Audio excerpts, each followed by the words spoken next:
This is the King Country Rural Roundabout, brought to you in association with Beef and Lamb New Zealand and the Trunk 88 FM, homegrown right here in Taumarunui. This week I'll be talking to Russell Prophet from ROUNDABOUT Stud. He'll tell us a little bit about the bull sales that are coming up. Karina Jordan is the Beef and Lamb Environmental Strategy Manager, and we'll hear from her. Finally, from Colin Miller. He's a farmer's chaplain.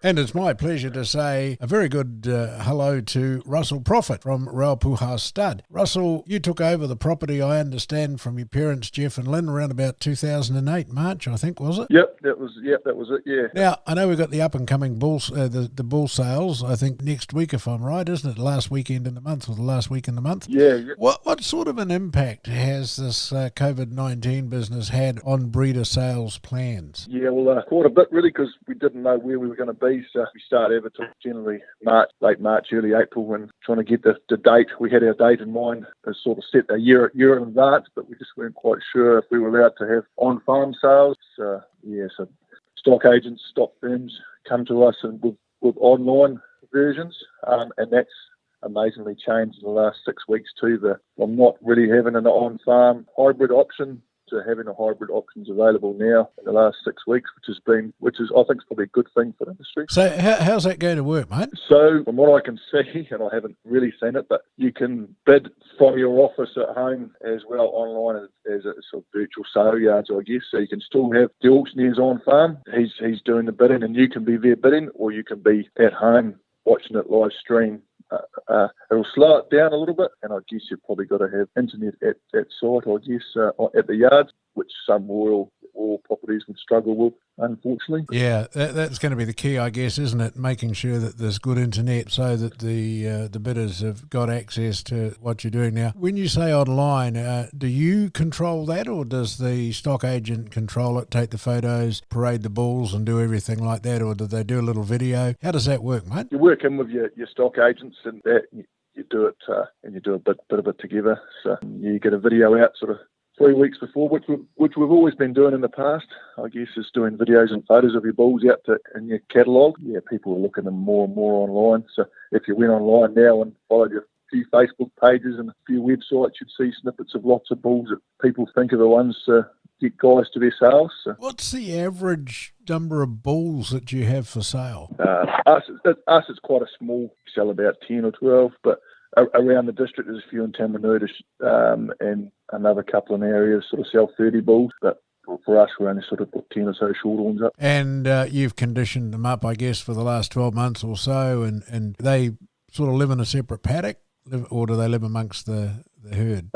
We drafted our sale ones off in March when we sorted them up for the catalogue. They sort of started as model calves at weaning, stay together to try and record as much information as possible as one contemporary group. So as soon as you split them up and try and do weights, they come separate contemporary groups for weights and stuff and muscle skinning, because they've been treated separately. Mm-hmm. So we try and leave them together for as long as possible and record as much data out of that one contemporary group before we split them up. It's not always successful keeping them together as in the wet Mānui Valley we live in, but that's just how it works.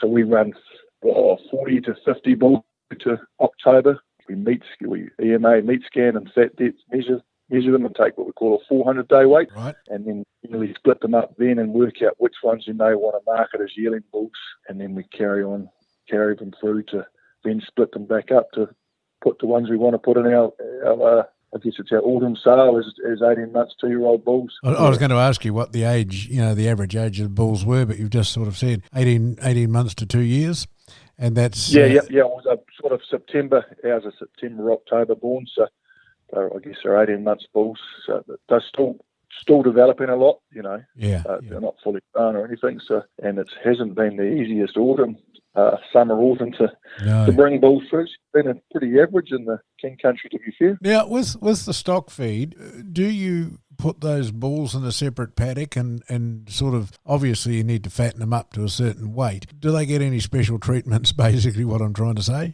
Some guys do. We actually just fed our straight solids mocked them up and fed them solids for a month in late February, early March, because we were pretty average for food.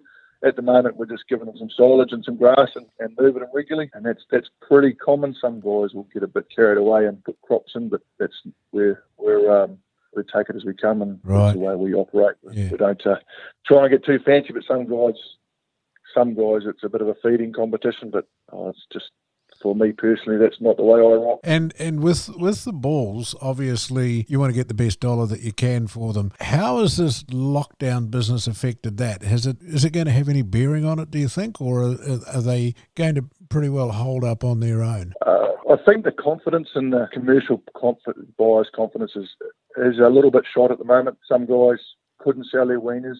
The weaner prices, I'd say, probably the lowest it's been for 4 or 5 years, and some guys haven't been able to sell their weaners because the sale yards haven't been there. There's not a huge amount of feed going into the winter, so guys are probably going to quit a few more cows and stuff, and just go and hang about.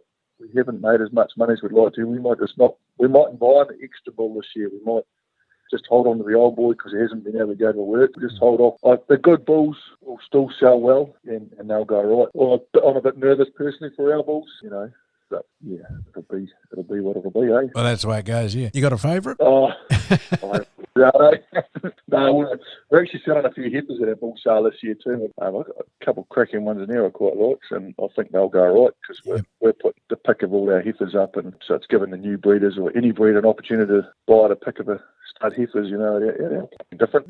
Now, with the sale being online, normally you would go to the sale yards, and I would say probably Tekawiti or somewhere like that, and that's where the auction would take place. With the online sales and this particular sale, do people bid from all over the country? Yeah, they can do, yep. So conceivably you could get somebody up in Northland or somebody down in Southland looking at your bulls online and saying, yep, quite like that fella, and they can start bidding on it just through the normal process. Yeah. Generally, they would have had a bit of a look or had someone look at them beforehand. So, they would have had a bit of a look or tried to have an agent look at it beforehand, sort of thing. So, Yep. So.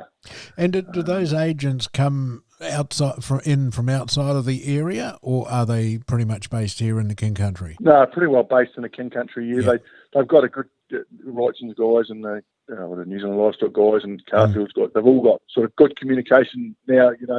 They get the word out to each other of what they want, and they know what's going on around the country and what bulls are there, eh? Yeah, so they get the communication out there. And as I say, you've got your Facebook and that sort of stuff now, which seems extremely popular with studs and that. So. Yeah, and I guess a lot of people put the photos up on there as well. I was reading a document from Beef and Lamb just a little while back. It was talking about EBVs, and I guess for the uninitiated, that's the estimated breeding values. Tell us a bit about that, Russell, and how that kind of works. Yeah, I guess it's just what genes this bull will pass on as estimated breeding values of what he'll pass on to his progeny. It generally starts with you've got Carvinese, which is obviously self-explanatory. It's genetically the bull history, his siblings, his father, his mother, his sisters, and all that. If they've had good calving needs, if they've calved easy and stuff, which is extremely important in a bulls and livestock, because if they're out in the hills and they don't calve by themselves, they're dead. And if you haven't got a live calf to start with, you're battling to start with. So that's probably one of the most important things to look at, and it's generally reflective of a birth weight as well. So the lower the birth weight, generally the better calving is. Generally, got to bear in mind you don't want to have all low birth weight animals. There's a few curve benders out there, which means they start low and grow real high. But generally, your lower birth weight animals stay low and stay small. And we're still getting paid for weight when we send something to the works. So you've got to get that balance right. Yeah. So and then you've got your 200-day weight, which is basically how heavy the calf is as a weaner. If you're targeting, your policy is to send your cattle to the Tekawiti weaner fair on the 1st of March or whatever it is, well, that's probably a figure you should be looking at to purchase your bulls, because you're going to get paid for weight at that weaner fair. So if your calves 10 kilos or 20 kilos on average better than your mates beside you, you'll generally get $50 more, $2.50 a head. So, right, and that makes a big difference at the end of the day, doesn't it? It does make a big difference, yeah. But generally they would be bigger birth weight calves. So if you're keeping the heifer calves at home to keep in your breeding program, and you live on, quite steep hill country, that may not be the right bull for you, because you don't want these 700 kilo cows cruising around the hills. You want so you've got to get that balance right. So it's you've got to work out the bull and look at the figures for your operation. Yeah. So a lot of these factors are pretty important in terms of making sure that weight's right and the conditions correct and all the rest of it. And something else that I was looking at is that one of the things, and this one, probably when I first read it, I thought, oh, and it says, and this is from Beef and Lamb, it's the guidelines that they send out saying, check your bull over for sexual and structural soundness. What does that actually involve? I take it that means you're checking it out. Obviously, you want your bull to perform to the best of its ability, don't you? Yeah. Well, it's got to be able to walk for a start, and it's got to, it's got to have reasonable sized bulls in there to do the job. And, if the bull can't walk or serve a cow, he's not very good to you. But you shouldn't. Most of that should be done by the stud breeder. If he shows you a bull that's structurally sound, he should be. That's not structurally sound. You should hit him up about it, and he should replace it. Or he's, to me, in my opinion, if he does that and he doesn't do anything to help you out, he shouldn't be in business. So that's the way I look. I think the stud breeder and the agent should be on top of that a little bit as well. So. Right, because you're buying an end product and you want to make sure that all that work's been done. And as you say, you're paying top dollar for the bull, and you need to know that all of that checking and all of the necessary, veterinary requirements, etc., have all been carried out before you make that purchase. Yeah, and if there's a problem or an issue, always go back to the vendor that you bought it off and talk to them about it. And as I say, go and if he doesn't sort it out, well, I wouldn't go back, But most of the guys I know and I've dealt with are pretty straight up, because we do miss the odd thing that sneaks past you or something you haven't seen. But most guys want to stand behind their product, and they're pretty proud of them. So. Oh, I think that's the key to it, isn't it? That it's making sure that they do stand behind the product. That's the important thing. One other question that I've got, and it's one that I understand that you've got a bit of a nursery there as well. Oh, yeah, my wife started growing a few noticeable. We started fencing off waterways 4 or 5 years ago, and all of a sudden she wanted to plant them, and so I did the fencing, and she decided to grow some trees, and it's sort of grown from there. So we've probably fenced off 25k of waterway in the last 4 or 5 years. And I don't know how many trees are planted, probably 40 or 50,000. So, and we just got into the stage of selling them now, working with the King Country River Care group that's been set up, and it's a little bit tough for sort of competing with businesses that got quite big government subsidies to do a bit of a nursery. So it's not necessarily level playing field out there. And so a lot of that stuff gets planted into the wetlands and around the farms and gullies, and so there's a lot of that sort of planting going on as well, right? Yeah. And COVID's had a little bit to do with that too, because there was quite a bit of interest before that. But as I say, the last 2 or 3 months in the farming calendar have turned to custard a bit for a few people, and the old discretionary spending on a fencing off a carved waterway has sort of been put in the old back burner, because the old land price and not being able to get rid of ewes, and the weaner price, it's, you've got to pay the mortgage instead, So. Look, finally, how do you see things moving forward, Russell? In the farming world, I think we're in, it's going to be a tight next 6 months to a year. We're going to be going to have to tighten our belts a bit, and what's happened is it's really hinging on what the rest of the world does, and as a country we can't keep giving away money. We've got to pay this $50 billion back eventually, and unfortunately that's going to fall a fair bit on the farmers, I think. It's going to be a rough ride for a little while, I reckon, isn't it? Yeah, I'm hoping the sheep and beef job will be all right. The dairy job looks good. There's a few guys that probably can't sustain a $5.50 payout. I'm hoping the industry will be all right, but we won't be getting any handouts from the government, so we better just buckle our belts and carry on. Thank you for talking with me today. It's been a pleasure. You're listening to the King Country Rural Roundabout in association with Beef and Lamb New Zealand on the Trunk 88 FM. Homegrown, right here in Taumaranui. Facing challenges or looking to try something new in your farming business? The Beef and Lamb New Zealand's Knowledge Hub has a huge range of material from other farmers and industry experts to help you get the information you need to make informed decisions. You can find everything from animal health to the zero carbon bill on the Beef and Lamb website in a range of formats, including articles, resource books, podcasts and videos. Check it out, www.beeflambnz.com. It's now my pleasure to welcome Karina Jordan, Beef and Lamb New Zealand Environmental Strategy Manager, to the show. Karina, welcome. Oh, thank you very much for the opportunity to come and chat. Now, tell us a little bit about your work. Sort of a little bit of background. You grew up in Taranaki.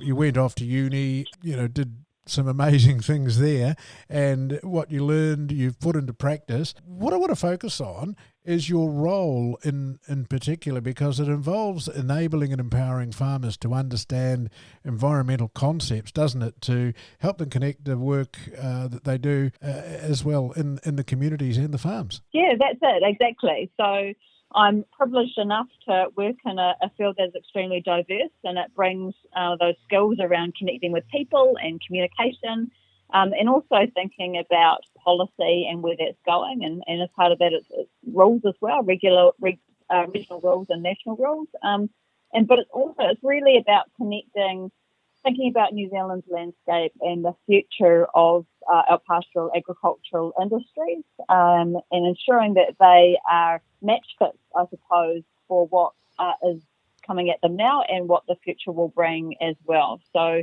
bringing in those skills across agriculture and natural resource management, essentially, and people and behaviour. When you talk about diversity, what are we primarily talking about? Oh, diversity, that's such a big term.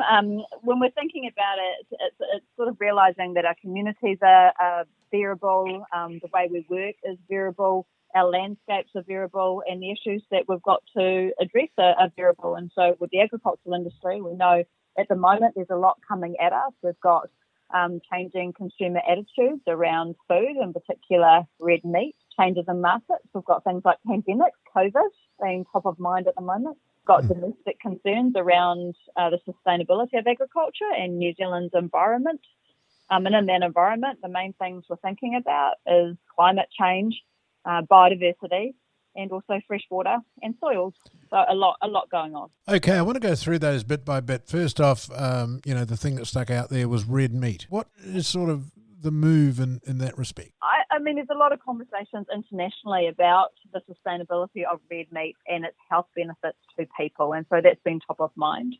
A lot of those conversations are really shaped around international systems for red meat production, so those more really intensive sort of farm lot systems, and are not really balanced in relation to New Zealand farming systems in the way that we raise our beef, free to roam within the rhythms of the land mostly, some slightly more intensive systems, but nothing like what we're seeing in America with their feedlot systems. So it's about really engaging those consumers and building with them an understanding of what New Zealand's red meat sector is like and how we produce food, and connecting them back into the farm and our farming systems. I think we're pretty lucky because, overseas, internationally, I don't think people fully understand, even in Aussie, it's all grain-fed. And, well, hang on, that's kind of not natural because our cattle roam on our farms and our sheep roam on our farms and they feed freely, don't they? That's right. I think we've got a huge opportunity here to bring that story to the world,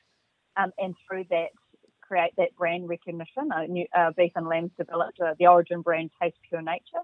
So very much bring that brand to our international markets, maintain markets, create new markets, and ideally create a premium. We're lucky because I've seen many sheds where stock, they don't get outside. They're in the shed day and night. And yes, they're being fed, and yes, they're probably big and healthy, but there's a big difference, isn't there? Yeah, that's right. And I think it comes down to taste and meat quality as well as what consumers are looking for. What we're seeing with those sort of more discerning markets now is they are looking for that food traceability. They're looking for food safety. They're looking for that origin brand or that country of origin story. and then they're wanting to look back into the farm and make sure that those animals, were healthy and happy, and that the farming principles match their own principles in relation to what they want to eat. So how do we go about this throughout the world? How do we get that message out there? What is it that you're doing that sort of stands you aside from everybody else? What is driving it and pushing it forward? Well, there's a complex problem. Most of my work is focused domestically, so it's about shaping regional and national policy frameworks, I suppose, so they enable and support the sector to achieve its vision. So that's about its long-term vision, and it's also about ensuring that they can walk their talk to achieve it. And so most of my work is talking to the government and talking to the regional councils. And we've got regulation coming. There's no way that we can get away from it, but it's to ensure that whatever lands in legislation in New Zealand enables the sector, the sector's journey. And so that's profitable farms, thriving farming communities, valued by all New Zealanders. And as part of that, it's ensuring that we can tell a good story about our farming systems and about their sustainability in relation to our landscape. And then that provides the baseline or the foundations for that market access. One of the things I know I mentioned, we talk about ground action to achieve resilient and profitable farming businesses. What steps are being sort of put in place there around that at the moment? We're having a lot of conversations with the government around policy, and I think coming into alert level 2 now, we'll probably see some policy decisions come out over the next couple of months. We're waiting on where they land on freshwater. We've obviously got biodiversity in the pipeline, and there's a lot of activity around climate change. So we're yet to see where they land, and so I suppose we'll need to wait to see in relation to that. Obviously, the sector's got some really significant concerns around where some of this policy is going. Climate change is top of mind at the moment, and the real concern we've got is that policy is essentially not enabling us to build thriving farming communities and actually, ensuring our rural community well-being, and actually is setting signals which would, drive us towards large-scale plantation, afforestation, without much consideration of what that means for our rural communities and actually what that means for New Zealand's wider economy. And I think what we've seen of COVID is the importance of maintaining sort of our pastoral-based farming base and then building off that. With the environment, one of the things that sort of pops out to me is freshwater, carbon, biodiversity, just as a couple of topics there. Where are you placing your emphasis and return in regards to that? Looking at all three? Definitely. Yep. So our focus is making sure that all the policy works together to create frameworks which empower what we're doing on the land, essentially to support us in the journey that we're on. Our concern is that those policies have been created in silos and they don't talk to each other, and they don't put us in the same walker and head us in the same direction, that they're actually pulling in different directions.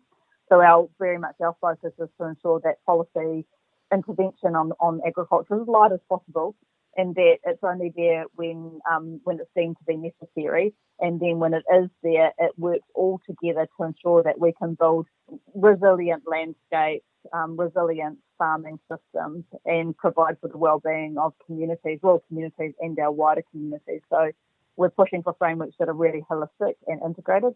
And I think farmers get that. I mean, maybe not exactly all the words that I'm using, but, farmers on the land, they're working with that natural capital or their natural assets on a daily basis, and they're integrating all of these issues, the business, the environment, the livestock well-being, the market, all of that together in day-to-day decisions. So they get integration holistic that work across them, and that's what we're asking policy to also do. Would you say that there's a lot of pressure on New Zealand's land and fresh water at the moment? Huge pressure, yeah, especially coming off the back of COVID. I mean, it was already there, but now it's just become even more topical, I suppose.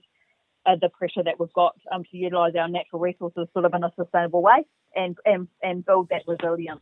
So look, not only to today but to the future. Yeah. And knowing that the world situation is changing as well, and there's going to be more pressures coming at us, we need to be match fit to be able to address them. I think one of the other things too is that we need to tell our story, don't we? Our agricultural story. Yeah, it's unique on the world stage. We've got an amazing story, and we really need to be getting that out there and be super proud of it. I think there's a saying that says mundane as somebody else is amazing. It's not quite the right quote, but along those lines, and it's so true for New Zealand. It's also a little bit like the fish bowl analogy, right? You're fishing in the bowl, and you see something on a day-to-day basis, and it just becomes completely normal.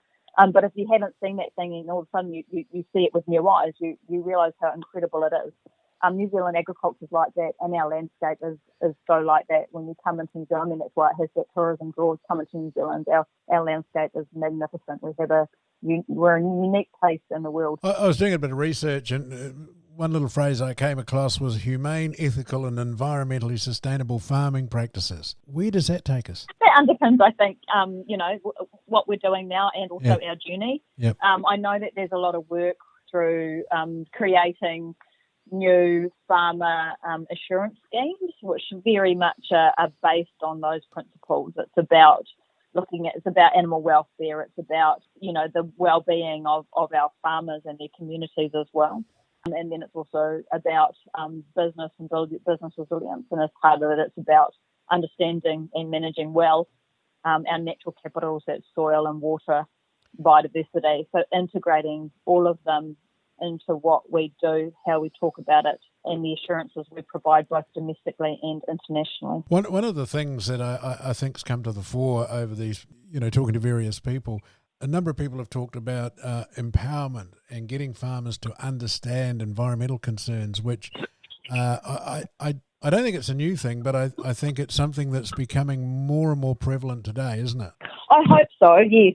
I think what we originally thought was we could just tell someone to do something and then it would happen, or we could write a rule and miraculously that would fix the issue.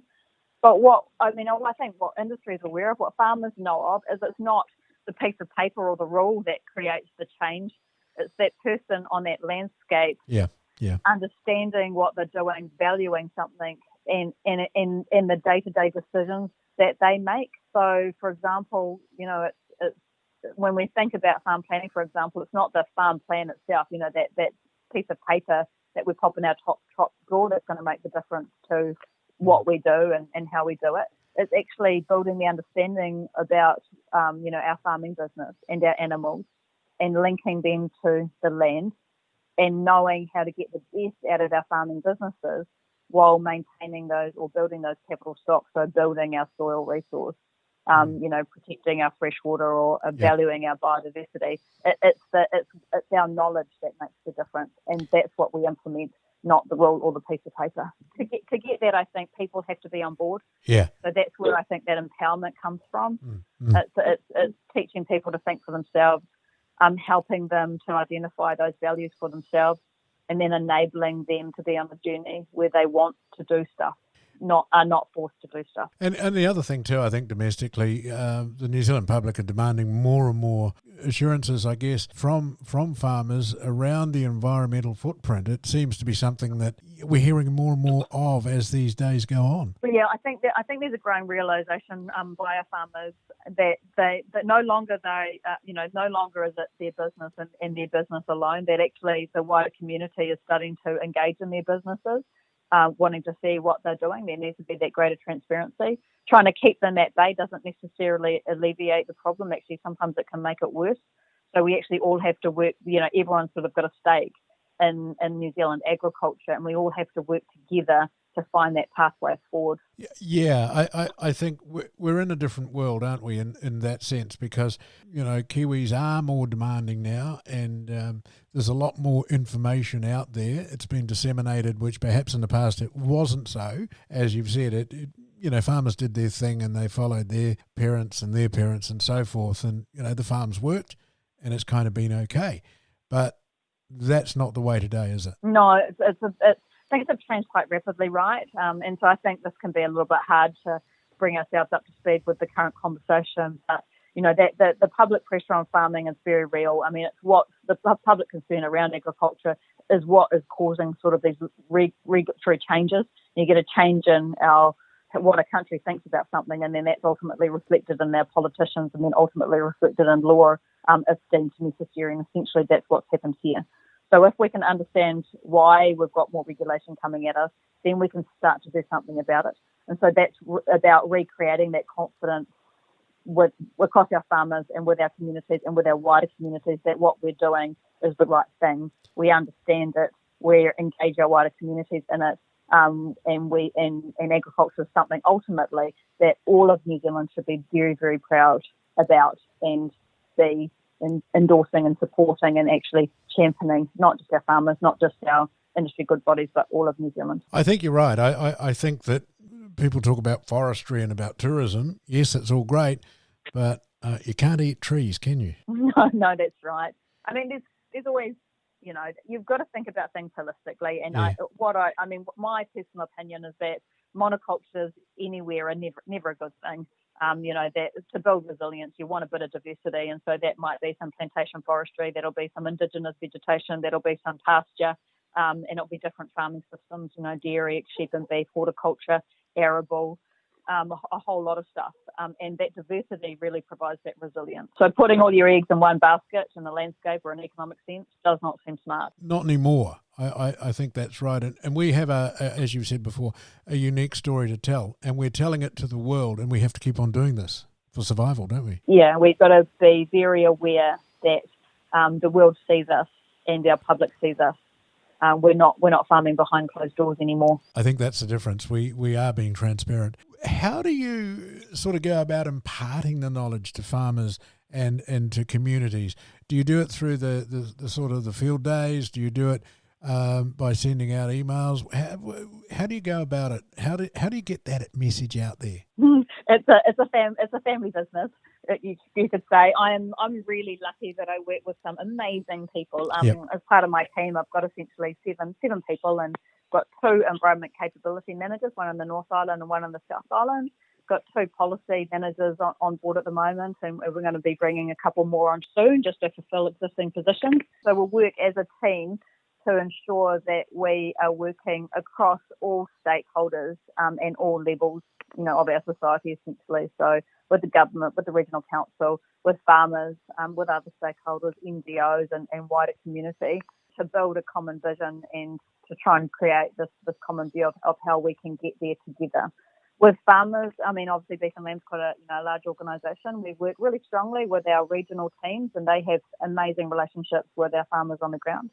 And through that hand-in-hand relationship or hand-in-glove relationship, we're building our farmer leaders, because what we know is farmers learn best from the people that they trust, and it's often the people that they come in contact with on a daily basis. So consultants, cert reps, vets, and their peers, so other farmers. And so we build understanding through that farmer leadership. We create a whole lot of resources. We know that farmers learn, and like anybody, like all society, learn in a whole lot of different ways. So the trick being is that you create a whole lot of resources which speak to individuals and how they learn. So it's podcasts, webinars, videos, might be fact sheets, it's field days, it's workshops, it's word of mouth. We find a great platform as catchment communities, and so any farmer listening to this, we really encourage you to get involved in a community group. That's a great way to connect with the wider community, get some peer support around you, and understand and make sure that you're up to date with everything that's going on, and that you also have a voice at the table.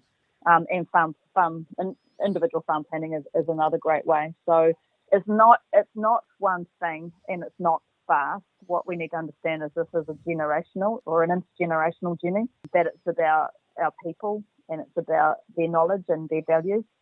And so everything that we do is essentially framed in that way. It's about creating that first knowledge, and then we're required enabling behaviour change, and then upscaling that through cumulative action, such as through catchment communities, and providing all the support that they need to wrap around that. There's something else that I've sort of realised too, is that talking to a number of people, beef and lamb are very much at the fore of this, with the information that they send out to farmers, as you say, the field days and podcasts and things like that. Programs like this, where a little bit of knowledge, there might just be one thing in there that somebody grabs and says, wow, I might try that. Exactly. So change doesn't need to be massive. Often it's just incremental. It's just that little thing. Maybe it's just about feed budgeting, Maybe it's just a little bit about parasite management. Maybe it's just thinking about some different crops such as lucerne in drought conditions. Maybe it's just thinking about fresh water and then thinking about, a patch of a hill where we might have some sediment loss and maybe putting some native trees in there.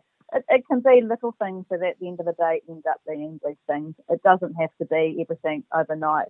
It's just the little things we do on a daily basis that make a difference. I think you're right. And I think it is those little things that actually get a lot of the results, and people go, oh, I might try that. I might give that a go. I might look at that. I might go and do some research on that. And that seems to be something to me that a lot of people are doing today. They're actually embracing, I guess, in a sense, the challenge and getting out there, finding out about, what they can do better. They farm well, and there's no question about that. And I think that every farmer in New Zealand does that. But there just might be something that the guy down the road or some knowledge that you've imparted in one of your seminars or contacts and things like that somebody just grabs it and decides to run with it. And then we have that snowball effect, don't we? Yeah, that's right. That's exactly right. It's sort of the light bulb moment, isn't it? I mean, and often it might just be the neighbour who's, puts a bit of fencing around a little native patch, and all of a sudden, you're bringing in a few more birds and things like that, and then the other neighbour might say, hey, well, I've got something that looks like it was pretty easy to do, and they have a chat to them and they share stories, and all of a sudden it becomes the norm. It sort of changes that culture. But often, when, for example, we're really lucky that we get out and talk to farmers one-on-one.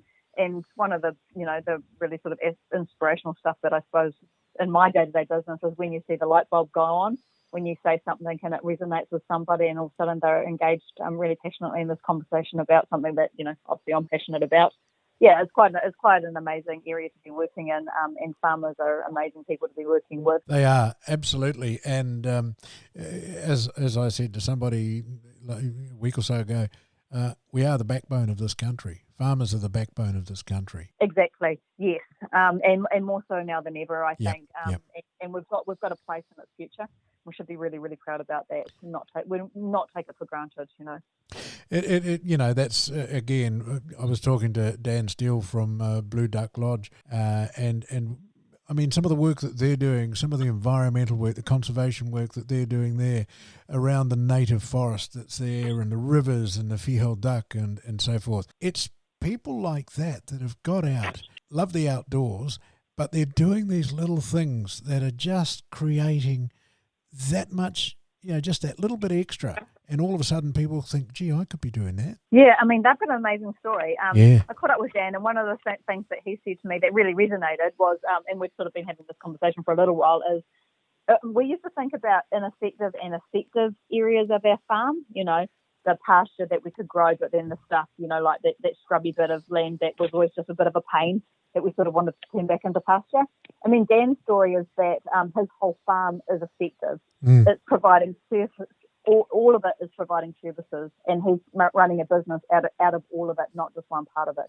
And that speaks to that whole integrated landscape, that concept that we're sort of talking to farmers about, is that whole farm is a farming business.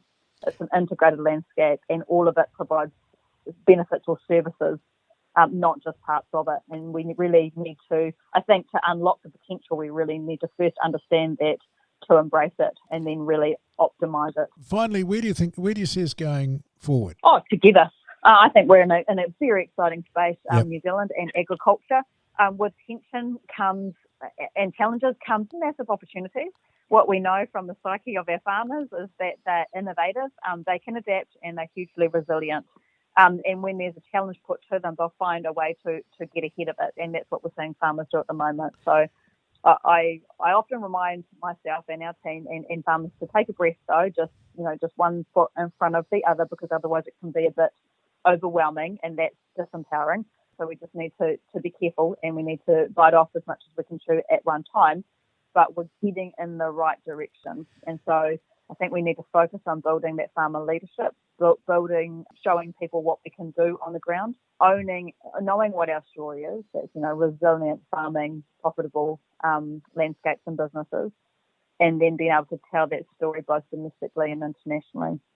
And I think also as part of that, it's not being scared of domestic regulation, actually coming into the conversation, talking about it and just making sure that it's fit for purpose, that it will actually support us on the journey where we want to go. But also not being scared of standing up and saying when it's not going to do that, like we should at the moment with some of the policy that's coming through. Yeah, so definitely remembering that we have a voice at the table and together we're powerful. I think it's stepping stones, isn't it? Yes, definitely. Karina, it's been an absolute pleasure talking to you today. And thank you very much. I really thank you for your time and taking time out of your busy schedule to have a chat to us. And, hey, we'll catch up again very soon, I'm sure. You're listening to the King Country Rural Roundabout in association with Beef and Lamb New Zealand on the Trunk 88 FM. Homegrown, right here in Taumaranui. It's my pleasure to welcome Colin Miller to the show. Colin's the farmer's chaplain. Now, we'll talk a bit more about that in a moment or so, but Colin, welcome. Hey, it's good to be here, Brian. Thanks. Thank you. Now, I've been reading through a bit of information about you, and it impresses me right from the first words that I read.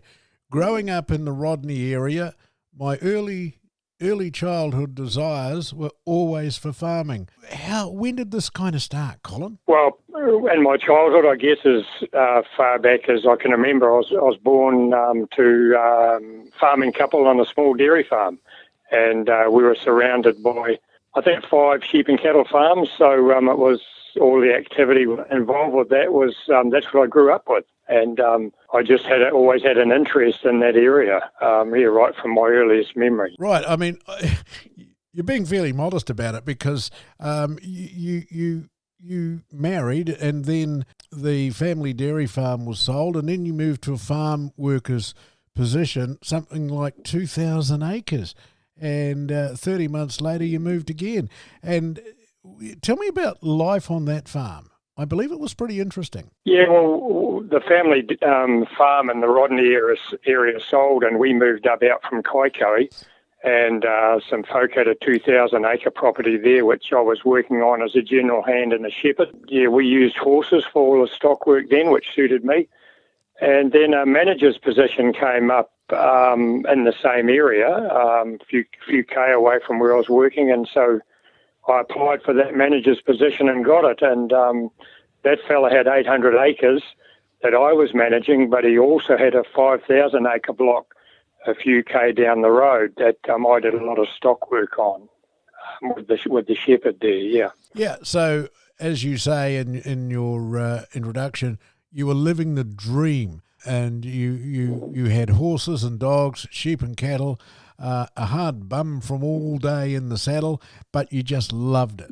Yeah, the wide open spaces, the pre-daylight starts for mustering, and the long days, and horses and dogs, and your own boss, and big mobs of sheep and cattle. Yeah, I really enjoyed it. It was my thing, and we ultimately wanted to become farm owners ourselves. Yeah, so and my wife, her dad was a shepherd as well, so it's kind of both of our background. Yeah, runs in family, as they say.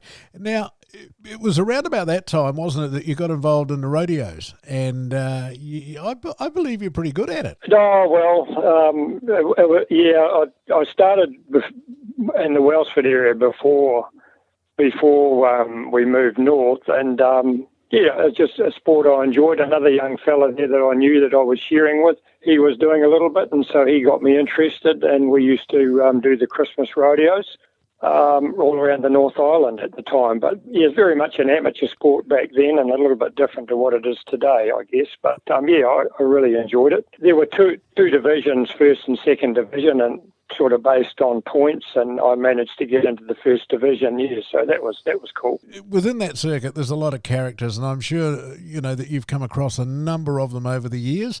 Anyone that stands out? I travelled with some people, and no one particularly. That was a lot of years ago, Brian. Heck. Going back a lot of sunsets now, but it was a time of life that we really enjoyed, and we made a few friends and enjoyed the company of people at the time, the people I travelled with, but a lot of years ago. I recall the Wellsford Rodeo being one of the big ones, wasn't it? That was Rodney, which was Warkworth, town next door, and I think they were the first ones from memory to come up with the Brahman bulls for the bull ride, yeah. Okay, now, tell me about the Brahman bulls. I've seen a lot of them. They tell me they're pretty mean. Yeah, well, big and strong, and it wasn't something that was done here really, to my knowledge, before they got some for Rodney. And big and strong, and a little bit of a challenge to handle if you're on foot in front of one. Yeah, for sure. Colin, just run us through the life of somebody that's on the radio circuit there. How does it all start? What's the preparation? I want to move on to a couple of other things, but I want to find out a little bit about the radio. It's always fascinated me, the radios. Went to one in the States at some point, and man, they are big events. They've got all these massive barbecue semi-trailers and things like that. But, I mean, that's big stuff. How does it kind of work, in New Zealand? Do you go on the road for a certain period of time, or do you just travel from event to event, sort of week by week, or just give us a bit of a rundown on that? Yeah, well, America, it wouldn't really be a fair comparison because it's a professional sport there, and kind of, I guess you could say, the home of rodeo, where when I was riding it was very much an amateur sport. I think it still is here, more of a hobby,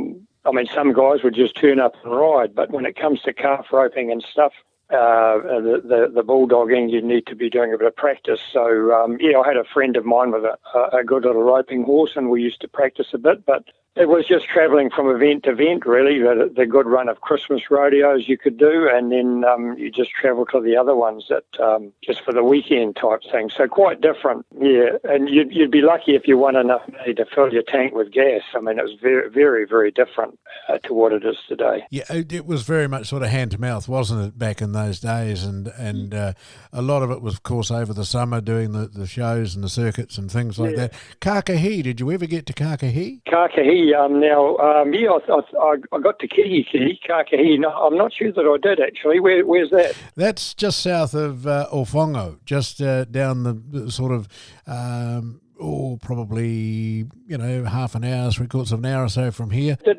I did Tikawiti. Tikawiti was quite a major one. Yep. And that was in town, in Tikawiti town. That's right, and that was going back a while, wasn't it? Oh yeah, well that's what I'm saying. This is a lot of years ago. Years ago. One last question around there. Your horses that you've got, the horses that you have for the rodeo, they are a little different to the general run of horses? Yeah, the guy that I travelled with, he had at the time had probably the top roping horse in New Zealand, and I had the vehicle and for the towing, and he had the float and the horse. So we sort of teamed up together. His wife would use the little fella in the barrel racing for the ladies as well. But it was just a partnership that we developed. I had, like I said, I had the vehicle, he had the horse, and he did all the training of the horse. I was just really lucky to be able to use him for the calf roping, yeah. And then you moved on a bit and you got back into the shearing, and you sort of looked after a couple of sheds or so, didn't you? Yeah, that was it was all open shearing, and the sheds were all open sheds, and so I had quite a few here that we had. From time to time, we had organised rousies or a presser from time to time. But a lot of times, the farmers' families, they did the shed work, and we just turned up, shore the sheep. But it's interesting now being back in the farming sector. I mean, I can remember when we were just absolutely delighted when it went to $10 a hundred. Goodness me, yeah. We thought we were creaming at $10 a hundred. And as far as that goes, did you sort of stick to one specific area, or did you move around a fair bit, or just stay pretty well on? Yeah, we stayed in the Rodney area for the shearing. Yeah, right. I never travelled like some guys do, because I was kind of doing farm work as well for the farmers around as well, so horse and dogs and stuff, so I never travelled like some guys do. But, we had a number of sheds that we did. Now, things changed rather radically some 35 years ago, didn't they? We thought we were farming was our life forever, and we were heading for farm ownership. Yes, so we did have a major interruption. Yes, that's correct. I don't know if I'd call it an interruption. I would say, well, yes, I guess you could call it an interruption. You do state that, but you became a pastor and got involved with pastoral ministry, if I'm not wrong. Yes, that's right. Yep. So we walked away from the whole farming scene, retired from the rodeo circuit, etc., and passed my horse and dogs on to a mate of mine, and we went and did some training for the pastoral ministry with people. That's correct, yeah. Tell us a little bit about that ministry. I know that, a lot of people go, oh, yeah, another pastor, but you're a bit different because you actually got to travel overseas, and I think you went to, something like 20 different countries, was it? Yes, that's right. Yeah, about 20 different nations I've been in, yeah. So we started off as assistant pastors up in Kaikoai for 3 years, and then we founded a church in the city of Whangarei, which we pastored for something like 30-odd years, yeah, and also another one in Auckland. And in the context of that, yes, I travelled different nations, missions type things, and also doing quite a bit of specialist leadership stuff as well. With the missions, where did that take you, Colin? You and your wife? Through the Pacific. So probably been to most of the nations there, but the one I've been to the most of all there would probably be the Solomon Islands. A lot of good friends in the Solomon Islands. Far up as India, Malaysia, Myanmar. Been to Myanmar a few times. Yeah, so. Mostly sort of, the southern hemisphere, but a few north of the border. You mentioned the Solomons would stand out probably as being, I think that the island people are incredible. What stood out there and what was the difference there, say, between Myanmar, for example, and, say, the Pacific? What makes them a little different? Their lifestyle, the poverty? Well, I guess every nation, every culture is a little different. The Solomon Islands, I had really, really good friends there because I'd been there so many times, and really, really good pastor friends there. Still do. When I first went to Myanmar, it was still under the old regime, so the cartel of generals was still ruling there, and so the people were still a little more oppressed, I guess you could say. You could sense it in the atmosphere, whereas they call the Solomons the Happy Isles. Yes, yeah, they do. And, it's different where people have a liberty and where there's a oppressive government over them, for sure. And I would imagine that you come across all sorts of situations and the joys and the sorrows all mixed in together. Now, the question I want to ask there is, how much did your farming background sort of play in that role, helping set up crops, things like that? Did you do any of that? No, most of my missions work was involved with speaking to people, like more in a church setting, and helping to train leaders, that type of thing. Yep. So I wasn't involved in say, the practical side of earning a living or that. Although I've got a good friend who's been very involved in that and places, but for me it was more just speaking in church settings and that, and helping with leadership training. And I guess that's something over the years. I mean, 35 years is a pretty good chunk out of your life, and quite a stint, yeah. Yeah. I would. What were some of the highs and the lows, Colin, that you came across during that time? I was in an Easter convention in the Solomons, and rather a frail, a young couple, but rather frail, maybe a little undernourished or whatever. But in the meetings, they're just looking at me with a gaunt faces and hollow eyes.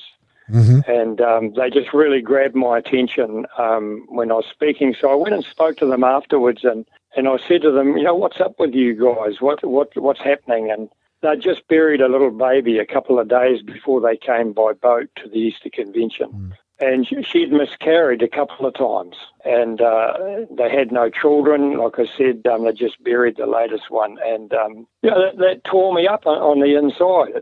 It's what really got my attention. So I ministered to them and prayed for them, and prayed that God would make her a joyful mother of children. And when I went back again, since I've been back, I've met their two children, lovely children, who are now adults. So you can't put a price on that. That's an experience that looking into their faces, looking to their eyes, and then seeing their babies as alive and thriving and growing up to adults is a joy unspeakable, really. Now, look, you haven't given up. You may have stopped pastoring, but right. You're now right here in the King Country, and yes. You're on a family sheep and cattle farm, And I think you were kind of hoping that you might have forgotten how to use a handpiece, but I understand you haven't. Yes, at my age, I wished I'd forgotten how to use a handpiece, but it's one of those things I guess you never forget. So, we're fortunate here. We don't have big numbers, so between my son and I, we can get the wool off, and we're able to do that ourselves. So, yes, and I've been teaching him to shear, so hopefully my involvement will be able to get less and less. You're also back, breaking in horses, and I understand you've got a couple of young horses right now. Yes. You were out riding yesterday, I believe. Yes, that's right. Yeah, I bought a couple of horses from a mate over on the East Coast there, and a couple of young colts. And so the older fella, he'll be 3 in October. The younger one will be 2. So I've got the older guy going good. Yeah, he's going real good. Do you get to ride him every day, or as much as you can? Oh, just regularly. He was just over 2 when I started working on him, so he's young enough. So once he's over 3, I'll work him a bit harder. But I'm riding him regularly, and he's good. No issues so far, so that's very pleasing. You haven't fallen off him? No. I try to do all that homework before I get on him, so I don't have to go through that ordeal. Hopefully. Now, talking about some of the people that you've met, I know that you've met a number of military chaplains, even one from a US Navy ship, some Aussie military, along with Kiwis, and hospital chaplains, prison chaplains, school chaplains, sports chaplains, just to name a few on your, the journey. Even a chaplain spotted at the airport, I understand. Yeah, it was one of the Australian airports. I'm not sure the Sydney or Brisbane, but I was walking through the airport and noticed the Reverend collar there, and got a little bit closer and saw on the name badge airport chaplain. It might have been Sydney, I think, after I took my daughter back earlier in the year. So we're just walking through the airport and noticed this person coming towards me, and they had the badge on airport chaplain. I thought that was interesting. You see, what that says to me is that you just never know where you're going to come across somebody in an airport, stranded people alone. The situations are amazing. And that leads me to what I want to say. You've become a farming chaplain. Yes. Years ago, just if I could throw it in there, sure, Brian, I actually met and spoke with the chaplain to the New Zealand Warriors team. So a lot of sunsets ago, they used to have a chaplain as part of their team. Whether they still do or not, I don't know. Maybe they should get him back. But there we go. I met the guy, and I had a bit of a chat with him. So the Warriors used to have a team chaplain way back. Probably a good idea. What does the role as farming chaplain, what does it encompass, Colin? Well, I was in the farming sector before I went into ministry, and then coming back into the farming sector now on this family farm here. It's brought to my attention that the farmers have been a bit of a target, really, and there's a lot of hurting people out there, Brian. Oh, absolutely, and totally. I heard somebody speaking just this week about the number of suicides in the farming sector and the whole mental health issue. So it's quite a hurting area, and a chaplain is just another avenue or another opportunity for people that may just want somebody to talk to. They may just want somebody to unwind a little bit to, or maybe just want somebody to support them through a hard time, that sort of thing. Our chaplains do that in lots of different areas, as I mentioned. But in the whole farming sector, it's just providing an opportunity for people that may be able to be helped by that. Right, and so it's just a phone call, and basically you're a shoulder that's there.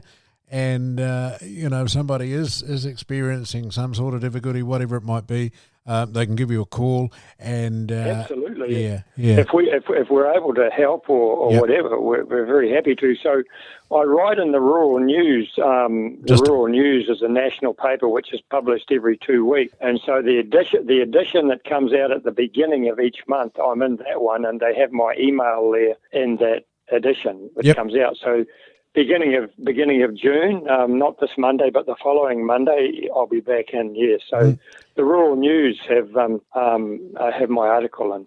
I've read a couple of them, and I'm pretty impressed with what I've read so far, and I look forward to more. I really do. Colin, it's been an absolute pleasure talking with you. And I know, as you say, if people do want to get in touch, they can get hold of the Rural News, and your email address is there, and they can flick you an email. Do you have a phone number there as well, or do you prefer to keep that sort of... My cell phone, but my cell phone's, sometimes where we live is sometimes it rings and sometimes it doesn't, and sometimes it tells you 2 days later that you've had a message. So I'm happy to give it. It's 021 655 745. That's my cell phone. But like I say, sometimes it rings, sometimes it doesn't. Sometimes I get the message when I go into Taumarunui. But my email, of course, I always get that. And that's a good thing. And the Rural News comes out every fortnight. And as I was reading, yesterday, some of I think the latest article that you've put in there, and pretty good stuff. So again, you haven't kind of really stopped, have you? You're still going. No, that's right. Yeah. That's right. And I just want to thank the Rural News guys too. I mean, they recognise the whole, how the farmers have been targeted. They recognise the hurt in the industry. And they've told me several times they're very, very happy to have me on board and just to provide this opportunity if people want to take advantage of it. Oh, that's fantastic. And, we are also very, very happy to have you on the show, because you've given us an insight. Not only that, such a diverse range of knowledge that you've got, and especially through the ministry and so forth. But not only that, you're a down-to-earth man. You're on the farm, you're on the land, you know how people are feeling and so forth. And as I say, Colin, look, it's been my pleasure speaking with you, and I do wish you well. We will talk again very soon. Okay, thanks, Brian, and God bless, mate. God bless. Learning on the go's easy with Beef and Lamb New Zealand podcasts. Beef and Lamb New Zealand has podcasts on a range of topics. Just open the podcast app on your phone and search for Beef and Lamb New Zealand. Once downloaded, you can listen to podcasts anywhere, including the car or the tractor. They're also available via your laptop on the Beef and Lamb Knowledge Hub. New podcasts are being released every week, and you'll find something to suit everyone. That was the King Country Rural Roundabout, brought to you by Beef and Lamb New Zealand. Be listening same time next week for another edition of the King Country Rural Roundabout in association with Beef and Lamb New Zealand on the Trunk 88 FM, homegrown right here in Taumarunui.